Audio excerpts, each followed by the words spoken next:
Le vamos a hablar de este tema que es el Treponema pallidum, que normalmente se le conoce como la sífilis. En esta oportunidad es el profesor Luis Miguel Castañeda Peláez. Este grupo está conformado por los integrantes, quien les habla el Quimera Torres, Georgiel Castro Ruiz, Harold Díaz Castro, Brenda Danasa Espinosa y Dana Antonella Santos Requelme.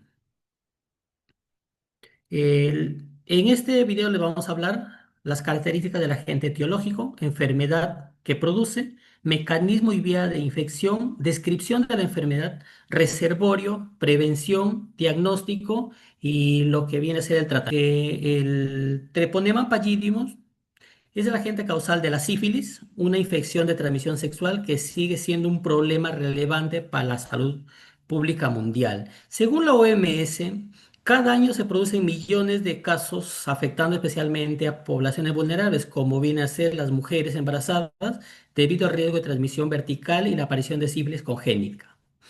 Este microorganismo tiene características biológicas únicas. Es una espiroqueta de morfológica helicoidal, presenta un metabolismo reducido y gran dependencia del huésped humano. No puede cultivarse en medios artificiales, lo que limita su estudio y por eso ha retrasado el desarrollo de vacunas. En la práctica clínica, la sífilis sigue un curso evolutivo en fases primarias, secundarias, latente y terciaria, pudiendo afectar diversos órganos, incluido el sistema nervioso central y el aparato cardiovascular.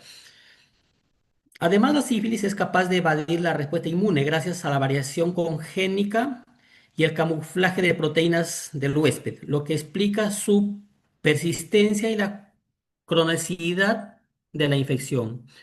Por todo esto, estudiar las características de este patógeno es fundamental para comprender sus mecanismos de agresión, las manifestaciones clínicas que provoca y la importancia de un diagnóstico oportuno.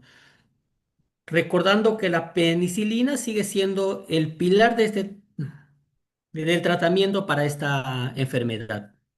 El Treponema pallidum, características del agente etiológico, se caracteriza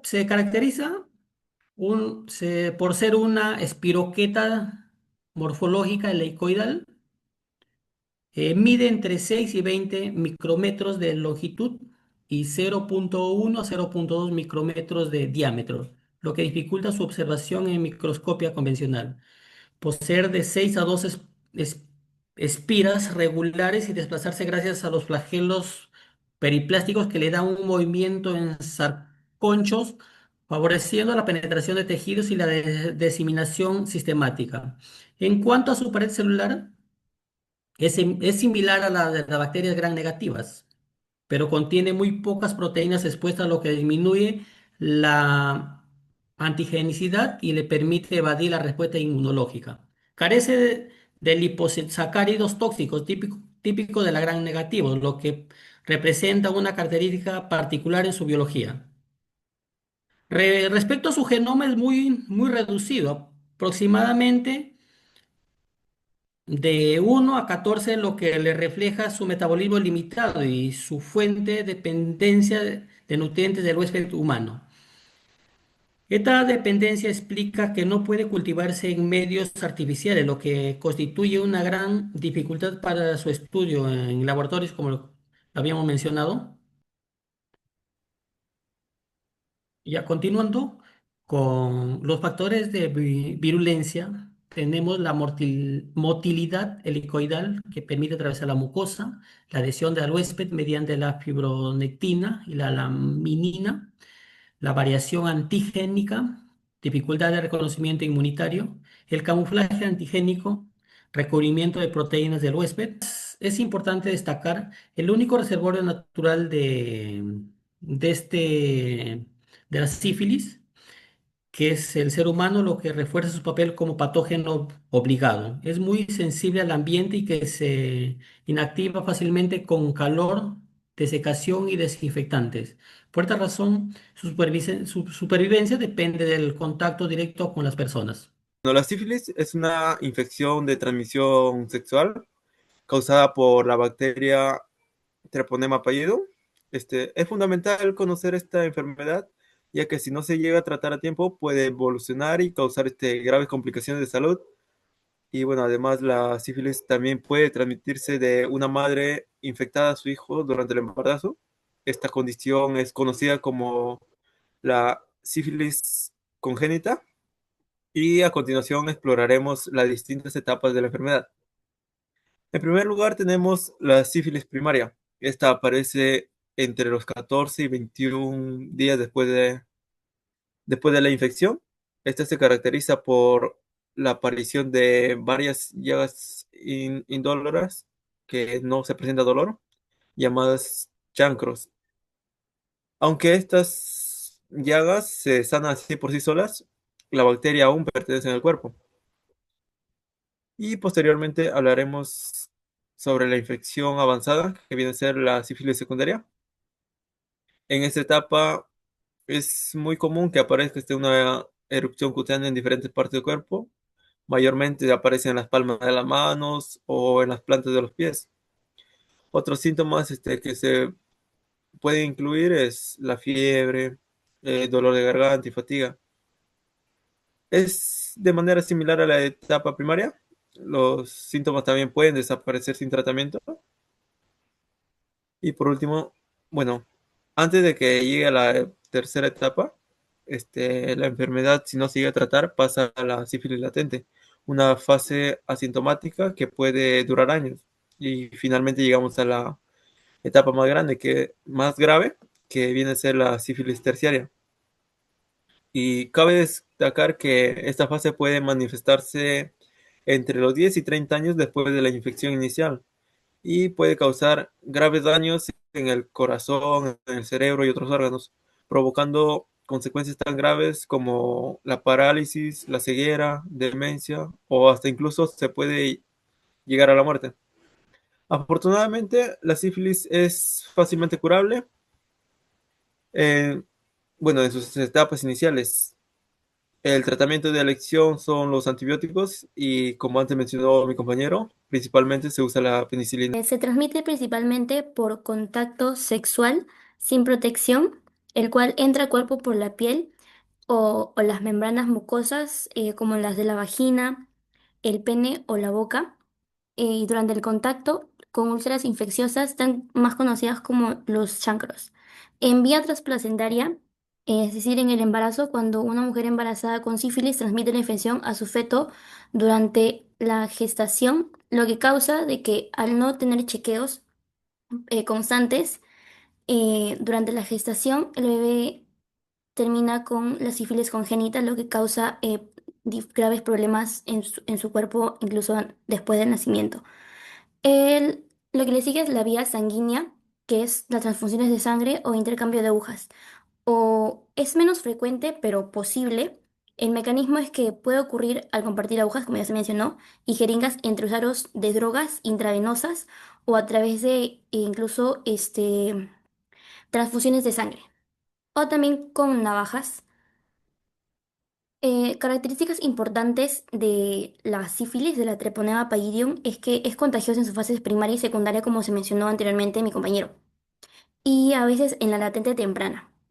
Los factores de riesgo es que tiene una mayor transmisión de la enfermedad al no usar preservativos. eh, Hay como una puerta abierta a que la persona contagiada de sífilis no solo tenga sífilis, sino también se contagie el virus del VIH. No hay contagio por contacto casual, es decir, la bacteria no sobrevive fuera del cuerpo humano, por lo que no se contagia por contacto con objetos inodoros o una cogida de manos, un abrazo o incluso sábanas o la ropa. Continuando con descripción de la enfermedad, la sífilis es progresiva en etapas. Como se mencionó, la fase uno, que es la primaria, como una úlcera indolora, conocida como el chancro, desaparece sola. La secundaria es con erupciones cutáneas, malestar general y ganglios inflamados. La latente es un periodo asintomático. y la terciaria donde pueden ocurrir daños severos en órganos como el corazón y el cerebro, que este es un deterioro crónico y te causa la muerte. Algunos malestares es como la fiebre, el dolor de garganta y también las pequeñas úlceras, ¿no? Ataca al sistema cardiovascular, al sistema nervioso, espinal y también al sistema sanguíneo. Se transmite principalmente por contacto sexual sin protección, el cual entra al cuerpo por la piel o las membranas mucosas, como las de la vagina, el pene o la boca. Y durante el contacto, el único reservorio natural será el cuerpo humano. Bien, ahora les hablaré sobre las características de supervivencia que va a encontrar esta bacteria fuera de los hospedador, o sea, fuera de lo que sería el cuerpo humano. Bien, estas características van a ser, uno, que esta bacteria va a ser muy frágil. Bien, va a morir rápidamente cuando está fuera del cuerpo humano. Bien, va a ser sensible al calor, a la desecación, a detergentes y a desinfectantes en este caso. El único reservorio natural será el cuerpo humano. Bien, ahora les hablaré sobre las características de supervivencia que va a encontrar esta bacteria fuera del hospedador, o sea, fuera de lo que sería el cuerpo humano. Bien, estas características van a ser, uno, que es, ahora les hablaré acerca de lo que es el reservorio, no, perdón, la prevención. Bien, en este caso va a existir tres tipos de prevención: la prevención primaria, la prevención secundaria y la prevención terciaria. La prevención primaria, ¿cómo nosotros vamos a definir esta prevención o cómo la vamos a caracterizar? Vamos a decir, como un tipo de prevención, la educación sexual. Bien, esta educación sexual va a consistir mediante orientaciones, charlas que se pueda dar acerca de lo que es las infecciones de transmisión sexual, ya que tanto adultos como adolescentes desconocen aún, ¿no? Acerca de las diferentes infecciones de transmisión sexual que hay. Una de estas es la sífilis, que es lo que provoca esta bacteria. ¿Cómo vamos a evitar de que haya una transmisión o un contagio de la bacteria del treponema? Mediante uso correcto de los preservativos, un uso correcto y consistente de los preservativos, promocionando también las relaciones sexuales y seguras para que así haya una reducción de las conductas de riesgo. Bien, como prevención secundaria hablaremos sobre los tamizajes serológicos. En poblaciones en sí claves, también poblaciones pues que acudan a un centro de salud y puedan hacerse un despistaje, ¿no? Acerca de VIH, sífilis, alguna duda que tengan, ¿no? Pero el tamizaje serológico en sí puede ser también en poblaciones claves, como son las trabajadoras sexuales, personas con ITS previas, personas con infecciones, ¿no? Van a ser la población más vulnerable en sí.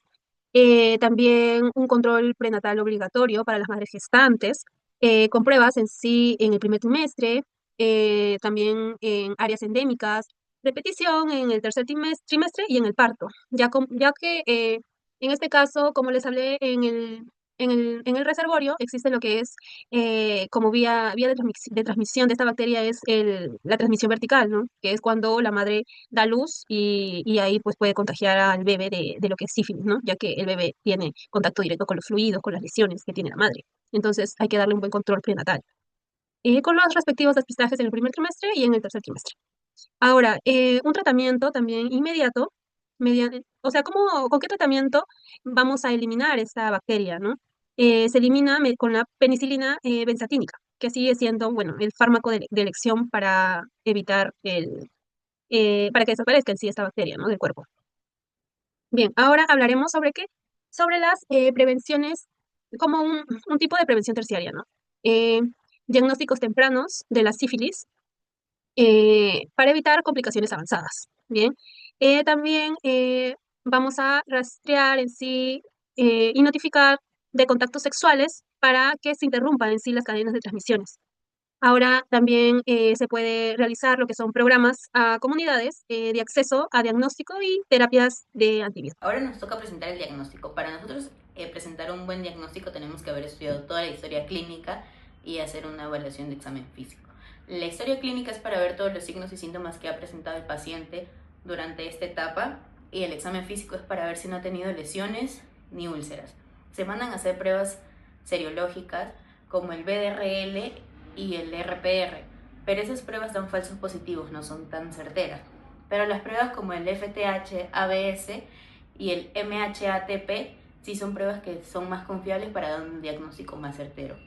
En sífilis secundaria o terciaria tenemos que hacer pruebas adicionales para ver si los órganos no han sufrido algún daño. Para el tratamiento, la base del tratamiento todo es penicilina, pero siempre y cuando tenemos que evaluar en qué etapa se encuentra para saber qué dosis darle. En sífilis primario se da solo una dosis de penicilina. En sífilis latente también es una dosis. En sífilis latente, tardía o desconocida se dan 3 dosis, pero con intervalos de 1 semana cada uno. En sífilis neurológica se hace con penicilina pero intravenosa.